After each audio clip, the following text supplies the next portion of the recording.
गुन्हे शाखा युनिट 2च्या पथकाने अवैध गांजा विक्री करणाऱ्या 2 पुरुषांसह 3 महिलांना ताब्यात घेऊन त्यांच्याकडून 40 किलो 35 ग्राम गांजा जप्त केला। मित्रांनो, गुन्हे शाखा पथक 4 एप्रिल रोजी आयुक्तालय हद्दीत पेट्रोलिंग करीत असताना गुप्त बातमीदाराकडून माहिती प्राप्त झाली की नांदगाव पेठ टोल नाक्याकडून वालकी गावाकडे जाणाऱ्या रोडवर एका 4 चाकी वाहनाने 2 पुरुष व 3 महिला गांजाची विक्री तसेच डिलिव्हरी देण्याकरता येणार आहे। मित्रांनो, सदर माहितीवरून गुन्हे शाखा युनिट 2 ने सापळा रचून तसेच नाकाबंदी करून त्या 4 चाकी वाहनाला थांबवून झडती घेतली असता त्यात 40 किलो गांजा मिळून आला।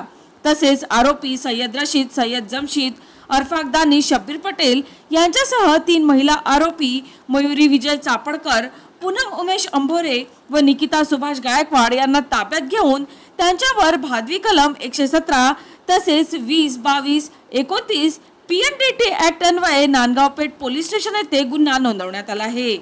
मित्रांनो, तसेच त्यांच्याकडून 40 किलो 35 ग्राम गांजा किंमत अंदाजे 8,06,600 रुपये, 2 मोबाईल किंमत अंदाजे 20,000 रुपये, एक 4 चाकी वाहन तसेच नगदी 23,500 रुपये असा एकूण 13,52,600 रुपयांचा मुद्देमालही जप्त करण्यात आला। मित्रांनो, सदरची कार्यवाही पोलीस आयुक्त नवीनचंद्र रेड्डी, पोलीस उपायुक्त कल्पना बारवकर, गणेश शिंदे, सहाय्यक पोलीस आयुक्त शिवाजी बचाटे तसेच गुन्हे शाखा 2 चे पोलीस निरीक्षक बाबाराव अवचार यांच्या नेतृत्वाखाली गुन्हे शाखा युनिट 2 चे अधिकारी व कर्मचारी तसेच महिला अंमलदार यांनी केली।